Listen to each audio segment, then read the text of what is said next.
କରିବା ନିହାତି ଆବଶ୍ୟକ। ହିତୁ ଆଦିବାସୀରା କହିବନି ବାପା ତ ମରିଗଲା କାହିଁକି ଲୋକକୁ ଖାଇବା ଏବେ ବି ଲୋକ କହୁଛନ୍ତି ଇଏ ଯୋଉ ଭୋଜିଟାକୁ ଠିକ ଦିଆଯାଉ ଏବେ ବି ଲୋକ କହୁଛନ୍ତି ଆରେ ଭାଇ କଣ ଅସୁବିଧା ହଉଛି ସିଏ ତା ବାପା ପାଇଁ 5,000 ଲୋକ ମତେ ଖୁସିରେ ଖୁଆଇଥିଲା ତମର କାହିଁ ଫାଟିଗଲା। ବାପା ମରି ସାରିଲା ପରେ ପୁତ୍ର କର୍ତ୍ତବ୍ୟ ହଉଛି ଦୟାରେ ଶ୍ରାଦ୍ଧ ପିଣ୍ଡଦାନ କରିବା ପାଇଁ। ସେଇ ଦିନଟା ଦେଖାଗଲା ପୁତ୍ର ପାଳନ କରେ ସେ ପ୍ରକୃତିରେ ହଉଛି ପୁତ୍ର ନାମକ ନରକୁ ଉଦ୍ଧାର କରିବା ପାଇଁ ପୁତ୍ରର ଆବଶ୍ୟକତା ଅଛି। ସେଥିପାଇଁ ଦୁର୍ଯ୍ୟୋଧନ କହୁଛନ୍ତି ଆରେ ଅଶ୍ୱତ୍ଥାମା ମୋର ଗୋଟିଏ ବି ପୁତ୍ର ଥିଲା ଆଜି ଅର୍ଜୁନ କୁମାରକୁ ହରେଇ ମୋର 99 ଭାଇ ମରିଗଲେ କିନ୍ତୁ ଦୁଃଖର କଥା ମୋର ଶତ୍ରୁ 5 ଭାଇ ଥିଲେ 5 ଭାଇରୁ ଗୋଟିଏ ଭାଇ ଯଦି ମରି ଯାଇଥାନ୍ତା ହୁଏତ ଟିକେ ଖୁସି ହେଇଥାନ୍ତି। ଅଶ୍ୱତ୍ଥାମା କହିଲା ଏଇ କଥା ସଖା ସଖା ମୁଁ ସତ କହୁଛି ସଖା ତୁମେ ମୋ କଥା ମାନିବ ନାହିଁ। ଆଜି এই ପରିସ୍ଥିତି ତୁମେ ପିତା ପରବଳିଆ ଲୋକମାନଙ୍କୁ ଦେଇଦେଲ ସେନାପତି କରିଦେଲ ଆମକୁ ପଚାରିଲନି ସଖା ସଖା ସତ ମୁଁ ତମ ପାଇଁ ସବୁବେଳେ ଦୁଃଖିତ। ଦୁର୍ଯ୍ୟୋଧନ କହିଲା ସଖା ମୁଁ ମରିବି ଜୀବିତ ବି ତା ମଧ୍ୟ ମୁଁ କହିପାରୁନି ସଖା ବଞ୍ଚିତ ମୋ ବଂଶ ତ ଚାଲିଗଲେ କେହି ନାହାନ୍ତି ଆଉ ମୁଁ ଚାହୁଁଛି ତୁମେ ଯଦି ମୋର ଏତିକି ପୂରଣ କରିଦେବ କହୁଛି ସଖା ମୁଁ ଯଦି ବଞ୍ଚିଗଲି ତାହେଲେ ରାଜ୍ୟ ଅଧା ହଉଛି ତୁମର ଆଉ ଅଧା ହଉଛି ଯଦି ମରିଗଲି ସାରା ଭାରତ ବର୍ଷର ଅଧିପତି ସମ୍ରାଟ କରିଦେବି তুমি ତୁମକୁ। ଏତିକି କହିକିରି କହିଲା ଦୁର୍ଯ୍ୟୋଧନ ନିଜ ରକ୍ତକୁ ନେଇ ଆସିଲା ଯେ ପର୍ଯ୍ୟନ୍ତ ରାଜା ବଞ୍ଚିଛନ୍ତି ସେନାପତି ଚୟନ କରିବା ରାଜାଙ୍କର ବି ଅଧିକାର ଅଛି ଜୀବିତ ଅଛି। ନିଜ ରକ୍ତକୁ ଆଣିଲା ଅଶ୍ୱତ୍ଥାମା ମସ୍ତକରେ ଟୀକା ଲଗେଇଦେଲା କିଛି ବାଲି ଦୁବ ଆଣି ପକେଇଦେଲା ନିଜର ଉପରେ ପକେଇଦେଲା ଅଶ୍ୱତ୍ଥାମା ଆଜିଠାରୁ ମୋ ସେନାପତି ଘୋଷିତ କରିଦେଲି। ଅଶ୍ୱତ୍ଥାମା ପ୍ରତିଜ୍ଞା କରିଦେଲା ସଖା ପ୍ରତିଜ୍ଞା କରୁଛି ପାଣ୍ଡବ ମାନଙ୍କୁ ନିଶ୍ଚିନ୍ତ ମାରି ଆଣି ତୁମ ପାଖରେ ଭେଟ କରିଦେବି। ପ୍ରତିଜ୍ଞା କରି ଚାଲିଗଲା। ସେଇଦିନ ରାତିରେ ବିଚାର କରୁଛି ଆରେ ଯୋଉ ପାଣ୍ଡବଙ୍କୁ ମାରିବା ପାଇଁ କେତେ ଚକ୍ରାନ୍ତ କରିଥିଲେ ତଥାପି ପାଣ୍ଡବମାନଙ୍କୁ ମାରିପାରିଲେ ପାଣ୍ଡବମାନେ ସଶସ୍ତ୍ର ଅଛନ୍ତି ମୁଁ କେମିତି ତାଙ୍କୁ ମାରିବି। ଉପାଚାର୍ଯ୍ୟ କହିଲେ ଆରେ ଆରେ ମୁଖ ତୁ ଏ ମନୋବୃତ୍ତି ବଳା ଛାଡ଼ିଦେ ମନୋବୃତ୍ତି ତୁ ତାକୁ ମାରିପାରିବୁ ନା। ଆରେ ଯାହାଙ୍କର ପାଖରେ ଗୋବିନ୍ଦ ହଉଛନ୍ତି ସାରଥୀ ତୁ ତାଙ୍କର ବାପ କରିବୁ। ଅଶ୍ୱତ୍ଥାମାର ସେଇ ନିଶା ଲାଗିଛି ଯେ ପାଣ୍ଡବମାନେ କେମିତି ମରିବେ ରାତି ଯାକ ବିଚାର କରୁଛି। ଗୋଟେ ଶନି ବୃକ୍ଷ ମୂଳରେ ବସିଛି ସେଇ ବୃକ୍ଷ ଉପରେ କଣ ହେଇଛି ନା କାଉମାନେ ବାସ କରୁଥିଲେ ପେଚା ବି ବାସ କରିଥିଲା। ପେଚା କଣ କଲା ସମ୍ପୂର୍ଣ୍ଣ କାଉମାନଙ୍କୁ ଆଟାକ କଲା ଆଉ କାଉମାନଙ୍କୁ ମାରି ପକେଇଲା। କାଉମାନ ଅଶ୍ୱତ୍ଥାମାର ଗୋଟେ ବୁଦ୍ଧି ଆସିଗଲା କାକ ଆଉ ମନୁକନ୍ୟାରେ ଦେଖନ୍ତୁ ଅଶ୍ୱତ୍ଥାମା ବିଚାର କଲା ଏଇ ଦୁନିଆରେ ଶୋଇଥିବା ଅବସ୍ଥାରେ ତୁ ପାଣ୍ଡବମାନଙ୍କୁ ମାରିବି ନା ସାମ୍ନା ସାମ୍ନା ମାରିପାରିବି ନାହିଁ। ଶୋଇଥିବା ଅବସ୍ଥାରେ ଚାଲିଗଲା। ଏପଟେ ଭଗବାନ ଜାଣିବାକୁ ପାଇଲେ ଭଗବାନ ବିଚାର କଲେ। ଭଗବାନ ତ ସବୁ ଜାଣନ୍ତି। ଭଗବାନ ପାଣ୍ଡବମାନଙ୍କୁ କହିଲେ ଯୁଧିଷ୍ଠିର ରାଜା ଯେତେବେଳେ ରାଜ୍ୟରେ ଜୟଯୁକ୍ତ ହେଇଥାଏ ରାଜା କେବେ ହେଲେ ଘରେ ଶୋଇଥାଏ। ରାଜା ଟିକେ ସତ୍ସଙ୍ଗ କରିବ ପାଣ୍ଡବମାନଙ୍କୁ ନେଇ ଚାଲିଗଲେ। ଭଗବାନ ଶିବିର ରକ୍ଷା ଦାୟିତ୍ୱ ଦେଲେ କାହାକୁ ନା ଦିନ ରହିଲେ ଭଗବାନ ଶଙ୍କରକୁ ମଧ୍ୟ ଆବଶ୍ୟକ କଲେ। ଭଗବାନ ଶଙ୍କର ଶିବିର ଦାୟିତ୍ୱ ଶୋଇଥିବା ଅବସ୍ଥାରେ ଆସିଲା ଅଶ୍ୱତ୍ଥାମା ଦୁର୍ଯୋଧନକୁ ମାରିଦେଲା, ଦ୍ରୌପଦୀଙ୍କର 5 ଜଣ ସନ୍ତାନକୁ ମାରି ଦେଇ ଚାଲି ଆସିଲା। ପାଣ୍ଡବ ମନେ କରି ଆସି ପକେଇଦେଲା ଦୁର୍ଯୋଧନଙ୍କ ପାଖରେ। କହିଲା, ଦୁର୍ଯୋଧନ ସଖା, ଯୋଉ କାମ ତୁମେ କରିନଥିଲ ଆଜି ମୁଁ ସେ କାମ କରି ଦେଖେଇ ଦେଇଛି। ଦୁର୍ଯୋଧନ ବିଚାର କଲା, ଆରେ ଯୋଉ ପାଣ୍ଡବ ମାନଙ୍କୁ ମାରିବା ପାଇଁ ମୁଁ କେତେ ଷଡ଼ଯନ୍ତ୍ର ନ କଲି, ଆଉ ସେଇ ପାଣ୍ଡବ ମାନଙ୍କୁ ମାରିଦେଲେ ଅସୁସ୍ଥ। ନା, ମତେ ବିଶ୍ୱାସ ତୋର ଭୀମର ପ୍ରତି ତାର କ୍ରୋଧ ଥିଲା। କହିଲା, ଭୀମର ଲାଗି ଆଜି ମୁଁ ରଣସଜ୍ଜାରେ ପଡିଛି। ଆଉ ଭୀମର ମସ୍ତକରେ ହାତଟି ପକେଇଦେଲା। ହାତ ପଡୁ ପଡୁ ସେଇ ମସ୍ତକଟି କଣ କଲା, ଚୂର୍ଣ୍ଣ ହେଇଗଲା। ଜାଣିପାରିଲା ଦୁର୍ଯୋଧନ, ଆରେ ଅସୁସ୍ଥ, ଆରେ ତୁଳାଙ୍ଗାର ତୁ କଣ କରୁ? ଆରେ ମୋ ବଂଶ ବିନାଶ କରିଦେଲୁ, ଗୁରୁ ବଂଶ ସମ୍ପୂର୍ଣ୍ଣ ବିନାଶ।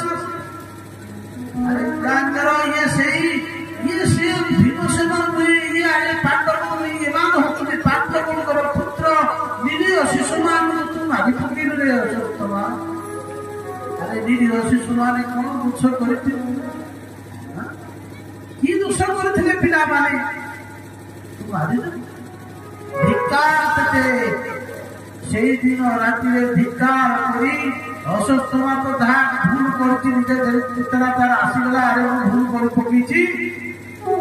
ଧିକ୍କାର ଚାହିଁବାକୁ ଚାହିଁ ପଳାନ୍ତୁ ପାଖରୁ ଅସତ୍ୟମା ଚାଲିଗଲା। ସେଇଦିନ ରାତିରେ ମୁଣ୍ଡ ପିଟି ପିଟି ପିଟି ପିଟି ଶେଷରେ କଣ ନା ଦୁର୍ଯୋଧନ ଦେହାନ୍ତ ହେଇଗଲା। ଅସତ୍ୟମା ବିଚାର କଲା, ଯଦି ପାଣ୍ଡବ ଜୀବିତ ଅଛନ୍ତି ତାହେଲେ ମୁଁ ଆଉ ବଞ୍ଚିବି ନାହିଁ। ରାତି ପାଇଲା ଯେତେବେଳେ ପାଣ୍ଡବମାନେ ଶିବିରକୁ ଫେରିଲେ, ଆଉ ଫେରିଗଲା ପରେ ଯେତେବେଳେ ଯାହା ଦୃଶ୍ୟ ସବୁ ଦେଖିଲେ, ଧୈର୍ଯ୍ୟ ଧଇଲାନି ପାଣ୍ଡବମାନେ। ଦ୍ରୌପଦୀକୁ ଦେଖି ବିକଳରେ କାନ୍ଦିବାକୁ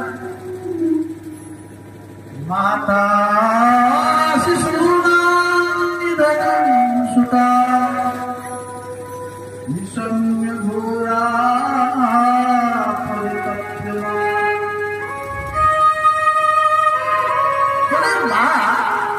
ତାର ଶିଶୁ ଯେତେବେଳେ ମରିଯାଏ କି ବିକଳ ହେଇ କାନ୍ଦେ। ଆରେ ଯେତେବେଳେ ମା ପାଖରେ ପୁରା ଶିଶୁ ମରିଯାଏ କେତେ ବିକଳ ହେଇ ମା ବଳେ କାନ୍ଦେ। ଦ୍ରୌପଦୀରେ ଗୋଟିଏ ପୁତ୍ର ନୁହେଁ, ପାଞ୍ଚଟା ସନ୍ତାନ ପୁଣି ମରିଛନ୍ତି। ମାତା ଶିଶୁନା ନିଧନଂ ସୁତା ନିସମ୍ୟ ଘୋରା ପରିତକ୍ରମା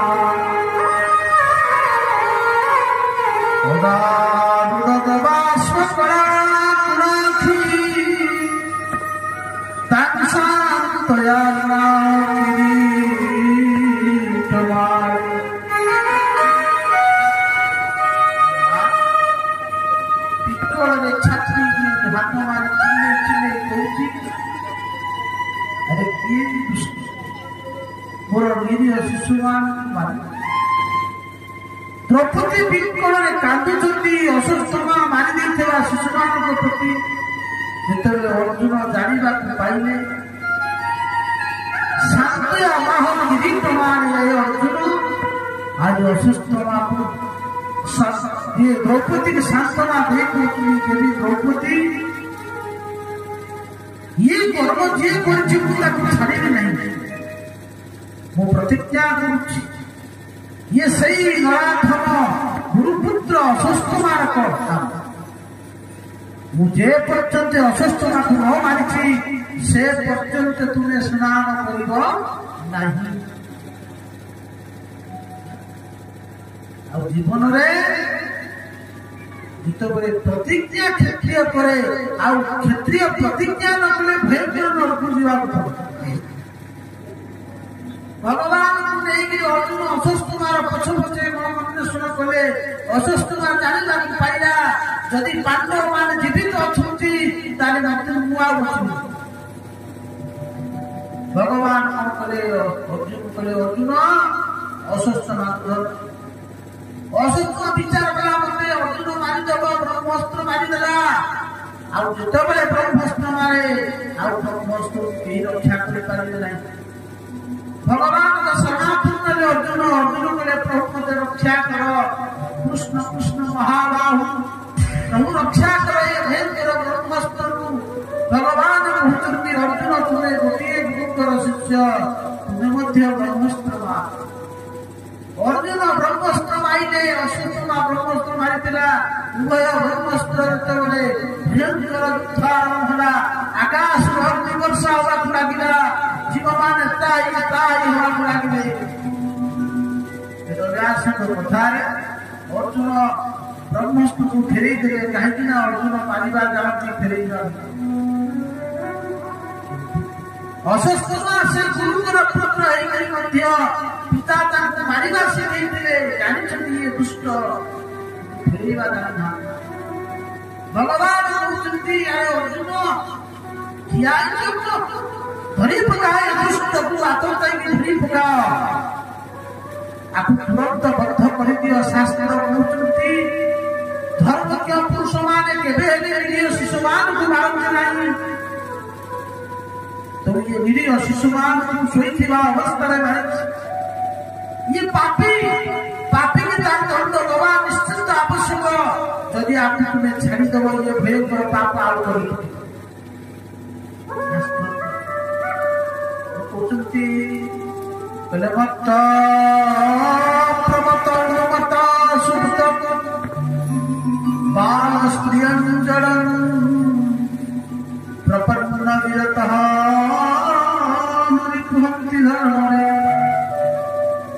धर्मज्ञ पुरुष माने जो माने यही मान मारती नहीं वो माने मत प्रमत मत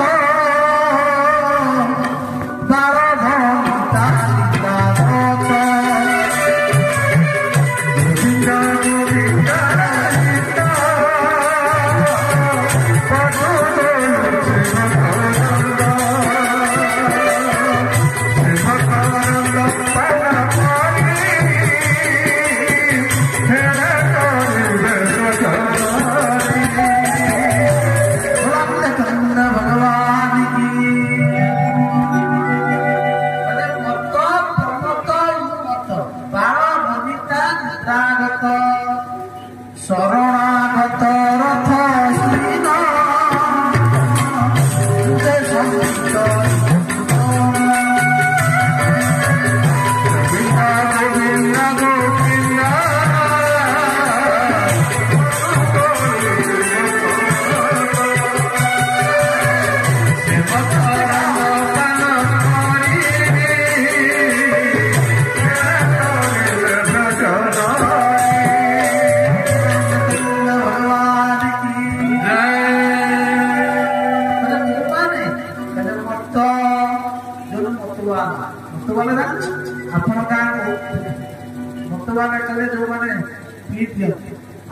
साइला पर कौन है ना ताकू स्वर्ग मर्त्य ये तीनटा फल खाली देखा जाए आ मद खाई व्यक्ति हिताहित ज्ञान भूमि जानी पारे ताकू खाली देखा जाए जगत से ठिया से ब्रह्मांड तेणु मतवा मदुआ मद खाई व्यक्ति केवे मारे बहुत लोक आसती भल लोक मद खाई आसिले आउ साल कथा कहते आम जाचे से मदुआ लोक को आम कहले सी आला मत प्रमत आउमत मत सुत शोईथिबा अवस्था क्या मारिब नहीं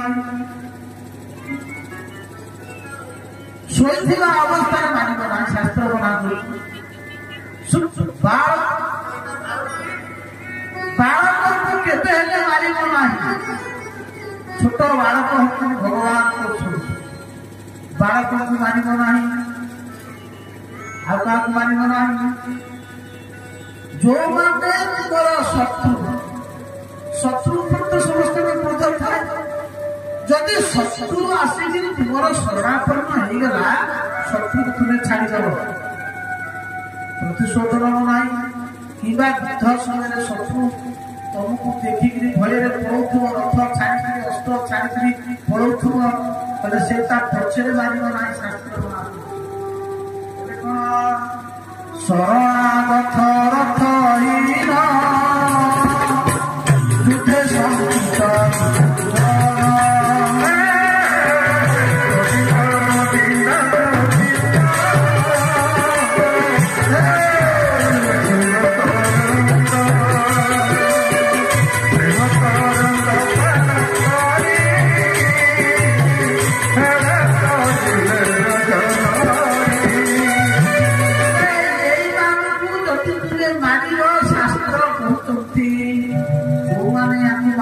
ତାଙ୍କର ଗତି କଣ କହିଲେ ଶାସ୍ତ୍ର କରୁଛନ୍ତି ସେଇ ବ୍ୟକ୍ତି ଯଦି ଏମାନଙ୍କୁ ମାରନ୍ତି ତାଙ୍କୁ ମାରିଦେଲେ ବି ପାପ ଲାଗିବ ନାହିଁ। ଯଦି ଏଦିକା କାମ ନ କଲା ଏଦିକା ସମାନ ମାଇଲା ତାହେଲେ ତାଙ୍କୁ ମାରିଲେ ବି ପାପ ନାହିଁ ଗଲାନ ଦେଖନ୍ତୁ ଭଗବାନ ସେଥିପାଇଁ ଶାସ୍ତ୍ର କରୁଛନ୍ତି ଗଲା ଭଗବାନ ବୁଝଉଛନ୍ତି ଅର୍ଜୁନକୁ ପର ଜୀବନ ବାରିୟାରୀ ଆତ୍ମା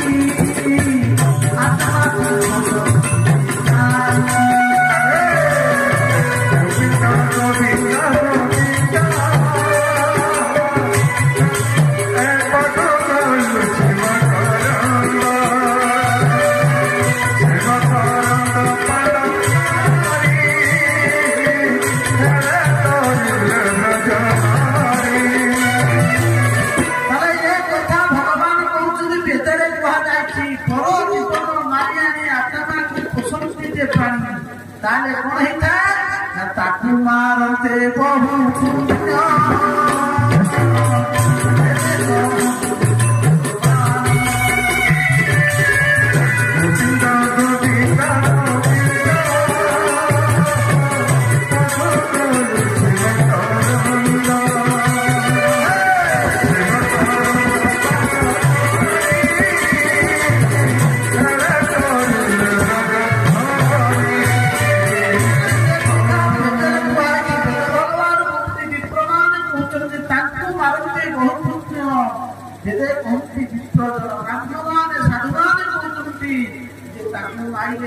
ପାପ ଲାଗିବ ନାହିଁ। ତେଣୁ ଅର୍ଜୁନ ଇଏ ଆତତାୟୀ ନିରୀହ ଶିଶୁମାନଙ୍କୁ ଶୋଇଥିବା ଅବସ୍ଥାରେ ମାରିଛି ତେଣୁ ଆକୁ ମାରିଦିଅ। ଆଜି ଭଗବାନ ଯେତେବେଳେ ଅର୍ଜୁନକୁ ଏ କଥା କହୁଛନ୍ତି ଅର୍ଜୁନ ଧର୍ମ ସଂକଟରେ ପଡ଼ିଗଲେ। ଅର୍ଜୁନ କହୁଛି ପ୍ରଭୁଙ୍କୁ ପ୍ରତିଜ୍ଞା କରିଛି ଦ୍ରୌପଦୀଙ୍କ ପାଖରେ ମୁଁ ତାକୁ ନେଇ ସେଇ ଜାଗାରେ ପହଞ୍ଚେଇବି। ତାପରେ ଦ୍ରୌପଦୀ ତାଙ୍କ ଇଚ୍ଛାରେ ଯାହା ଚିନ୍ତା କରିଲେ ଭଗବାନ ଠିକ ଚାଲ ତାକୁ ଧରି ପକେଇଲେ। ଧରି ପକେଇ ବାନ୍ଧିକିରି ଟାଣି ଟାଣି ଘୁଷାରିକି ନେଇଗଲେ। ଯେତେବେଳେ ନେଇ ଯାଉଛି ଶୀଘ୍ର ଆଜି ଦ୍ରୌପଦୀ ଦେଖିଦେଲେ ଗୁରୁପୁତ୍ରକୁ ଧରିକିରି ଆଣୁଛନ୍ତି। ଦେଖି ଦେଇକିରି ଗୁରୁପୁତ୍ରକୁ କଣ କଲେ ନା ଗୋଟିଏ ପ୍ରଣାମ ଜଣେଇଲେ। ଧନ୍ୟ ଧନ୍ୟ ଦ୍ରୌପଦୀ। ଆରେ ଯୋଉ ଦ୍ରୌପଦୀଙ୍କର 5ଟା ପିଲାଙ୍କୁ ମାରି ଦେଇଥିବା ଶତ୍ରୁ ଯେ ଅଶ୍ୱତ୍ଥାମାକୁ ଆଜି ମୁଣ୍ଡିଆ ମାରୁଛନ୍ତି। କହୁଛନ୍ତି କଣ ଦେଖିଦେଇ କହୁଛନ୍ତି କଣ ମୁଚ୍ୟତା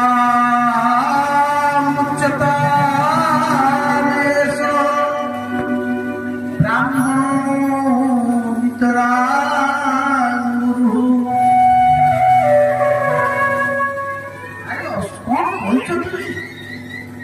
ଆରେ ମୁଚ୍ୟତା ତାକୁ ଛାଡ଼ିଦିଅ। ଆରେ ତୁମେ କାହାକୁ ଧରି ଆଣିଛ? ଆରେ ତାକୁ ଧରି ଆଣିଛ କି ତମର ଗୁରୁଙ୍କର ପୁତ୍ର ଆଚାର୍ଯ୍ୟଙ୍କ ପୁତ୍ରକୁ ତମେ ଧରି ଆଣିଛ? ଭୁଲିଗଲ ତୁମେ ସେଇ ଆଚାର୍ଯ୍ୟଙ୍କର ଶିଷ୍ୟ ନା ଯୋଉ ଆଚାର୍ଯ୍ୟ ତୁମକୁ ସମସ୍ତ ଧର୍ମ ବିଦ୍ୟା ଶିଖେଇଥିଲେ। ଆରେ ଯାହାଙ୍କ କୃପାରେ ତମେ ଆଜି ଗାନ୍ଧୀବ ଧାରି ଅର୍ଜୁନ ହେଇଛ। ତୁମେ ସେଇ ଗୁରୁପୁତ୍ର ଅଶ୍ୱତ୍ଥାମାକୁ ବାନ୍ଧିକିରି ଆଣିଛ। ଛାଡ଼ି ଦିଅ।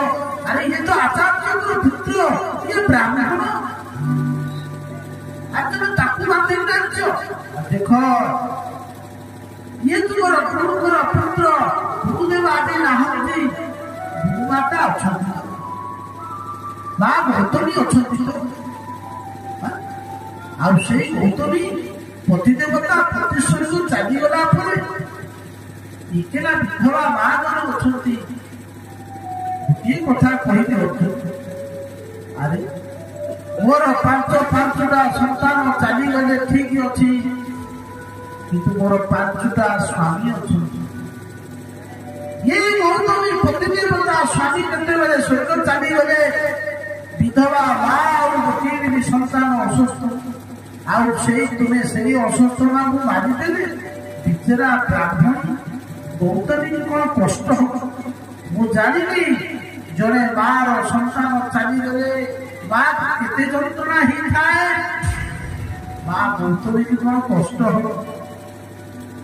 ଆରେ ବ୍ରାହ୍ମଣ ଶରୀର ସର୍ବ ଶରୀର ମଧ୍ୟରେ ଶ୍ରେଷ୍ଠ। ମାରୋ ଗୌତମୀ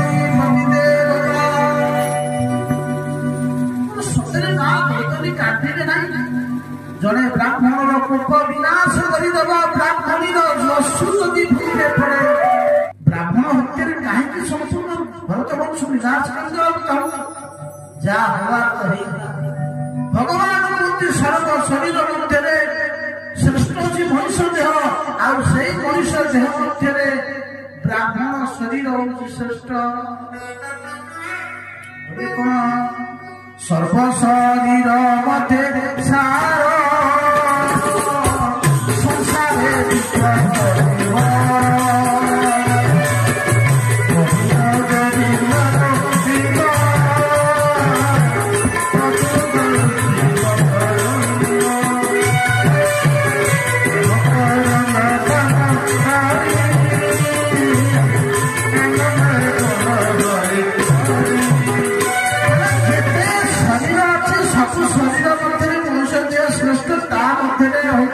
ଭିତରେ ବ୍ରାହ୍ମଣ।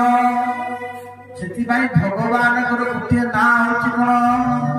ନମୋ ବ୍ରହ୍ମଣ୍ୟ ଦେବାୟ ଗୋବ୍ରାହ୍ମଣିତାୟ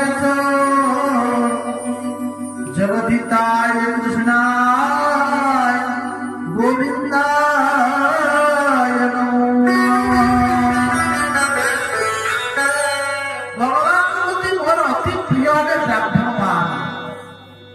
କାହିଁକି? ସେ ହଉଛନ୍ତି ବ୍ରହ୍ମଣ୍ୟ ଦେବ।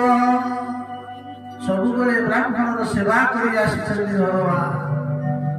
ଭଗବାନ ଦିଟା ଜାଗାରେ ଭକ୍ଷଣ କରିଥାଏ, ଆଉ ସେଇ ଦିଟା ଜାଗା ହେଲା, ଗୋଟିଏ ହେଲା ସ୍ୱାହା, ଗୋଟିଏ ହେଲା ଆହା। ଅଗ୍ନି ଯେତେବେଳେ ବ୍ରାହ୍ମଣ ମାନେ ସ୍ୱାହା କରନ୍ତି, ଦେବତା ମାନଙ୍କୁ ଆହୁତି ଦିଅନ୍ତି, ଭଗବାନ କୁହନ୍ତି ମୁଁ ସମ୍ପୂର୍ଣ୍ଣ ଦେବତାଙ୍କ ମୁଖରେ ସେଇ ଆହୁତିକି ନେଇଥାଏ। ଆଉ କୋଉଥିରେ ନା କଲେ ଭୋଜନ କଲେ, କହିଲେ ବ୍ରାହ୍ମଣକୁ ଯେତେବେଳେ ଭୋଜନ ଦିଆଯାଏ, ବ୍ରାହ୍ମଣକୁ ଯେତେବେଳେ ପ୍ରସାଦ ଦିଆଯାଏ, ଦକ୍ଷିଣା ଦିଆଯାଏ, ଭଗବାନ କୁହନ୍ତି ମୁଁ ପ୍ରସନ୍ନ ହେଇଯାଏ। ଜଗନ୍ନାଥ ଦାସ ବିଷୟରେ କହିଲେ କଣ? ବ୍ରାହ୍ମଣ ମୁଖରେ ଆହାର ବିପଦ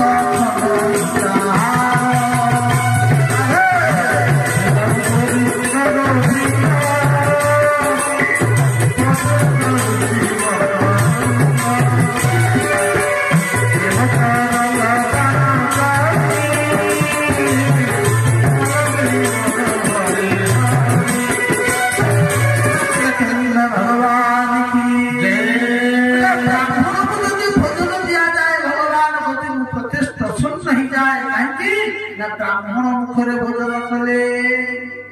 ଭଗବାନ ପ୍ରତି କେବେ ଯଦି ବ୍ରାହ୍ମଣ ପ୍ରତି ଅପମାନିତ କରିଦେଲ, ତାହେଲେ ସାବଧାନ, ବ୍ରାହ୍ମଣ କଲେ ଅପରାଧ।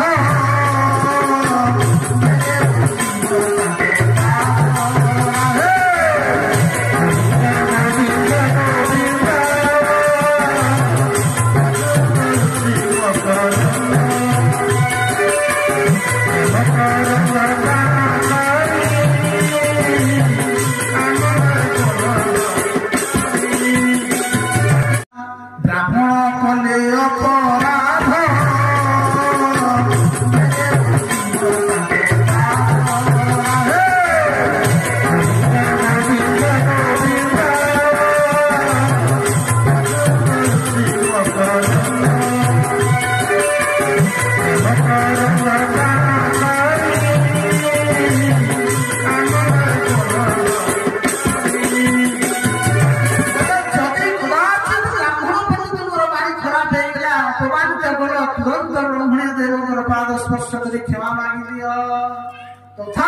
शास्त्र भगवान कहते यद्यपि कहीं ब्राह्मण प्रति अपमानित कला मुझे छाड़ी ना भगवान निज पिला देख ब्राह्मण अपराध करी मृगराजा केमती माने एंटु गला तुम सावधान केबे ब्राह्मण को अपमानित करिवो नाही तेणु ये हूँ ब्राह्मण आपको छाड़ी दियो एपटे भीमसेन कहूँ तम कथा आम शुणु अर्जुन कहूँ शुणिबिनी युधिष्ठिर कहूँ रुह कौन करवा धर्म संकट में पड़गले भगवान को पचारे युधिष्ठिर हे कृष्ण तुम्हें कह सब बेले विपद पर जो आपद पर तुम्हें तार निय तुम्हें कह ये असुस्थमार विधान भगवान कहते अरे भाई भगवान परीक्षा कर पांडव कहते तुमको शास्त्र कही तुम्हें कौन कर कौन न कर तत्र शास्त्र प्रमाण ते कार्य कार्यावस्थित कौन कर कौन न कर शास्त्र भगवान कथा बोले कोटी ना श्रीमद भगवत गीता भगवान कहते ताले कौन कहते शास्त्र भगवान कहले ब्रह्म बंधुर्न हन्तव्य आतताई वदारण मयैव भयो ममात परिपाल्य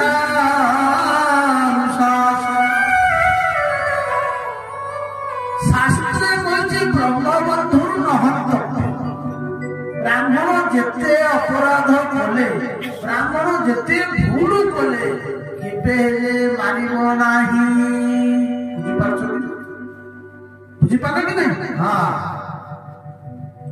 भगवान कथा कहते बुझीटा कथा गोटे कथा कौन ब्रह्म बंधु न हन्तव्य ब्राह्मण बंधु कहले आतताई ब्राह्मण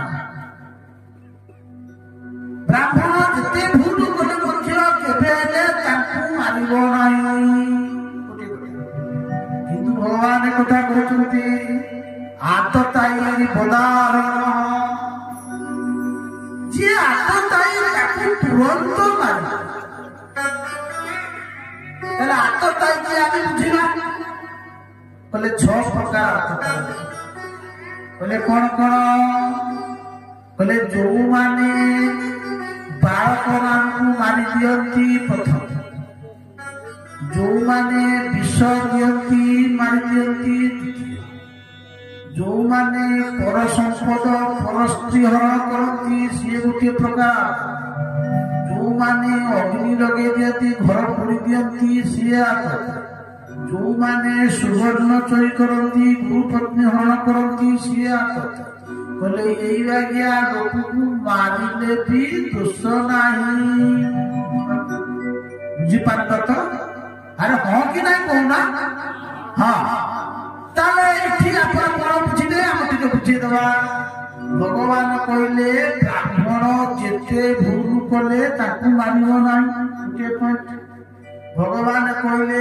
आतताई जी होना नहीं मारिदेले पाप ना तार ये कौ कथा ठीक ये कथा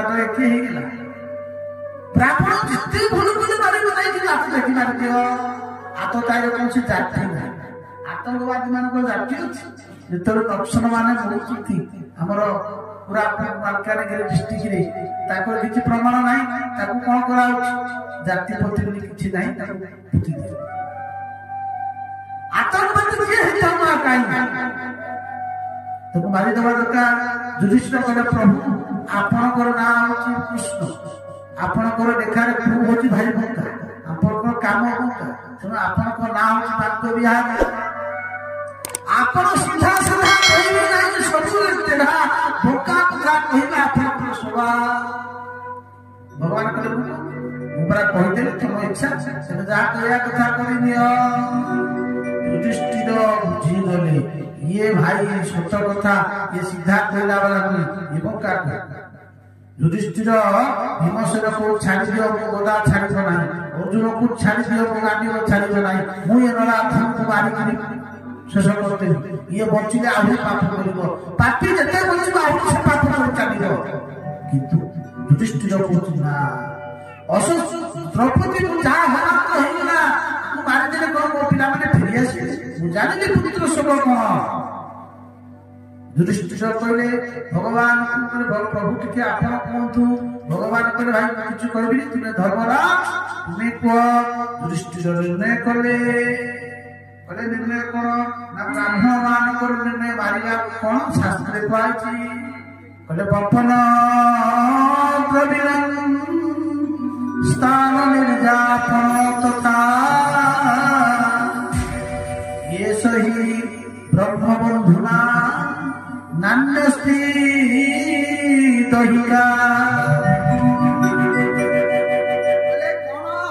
ना बपन करदेव ब्राह्मण जदि भूल काम कला, साधु ब्राह्मण जदि कौन भूल काम कर हाथ मार ताले कौन कर सात बेतिया करदेव, मुखरे कला चून दब, जिते चपल अच्छी माड़ करदेव, गेंडुमाला कला बागिया पकईदेव। गोटे गाँव गधटी आनब, गधरे फुलमाला पकई महाराज ब्राह्मण देव को बसईदेव। गाँव जो नागरा था ड्रम पार्टी आनब, पिला कह पिला धर ड्रम पार्टी बजा आनंद महाराज की जय हो, ब्राह्मण देव की जय हो। 8 अपमानित 8 नरक भी अच्छी। अरे बाण माइले लोक घा भाई खंडिया सुखी जहाँ जड़े उच्चप्रिय जड़े श्रेष्ठ व्यक्ति की महत्व पुरुष को अपमानित कर दिया जाए, मना पर्यंत तार से बुझी पारे सब बड़े प्रतिशोध। तेणु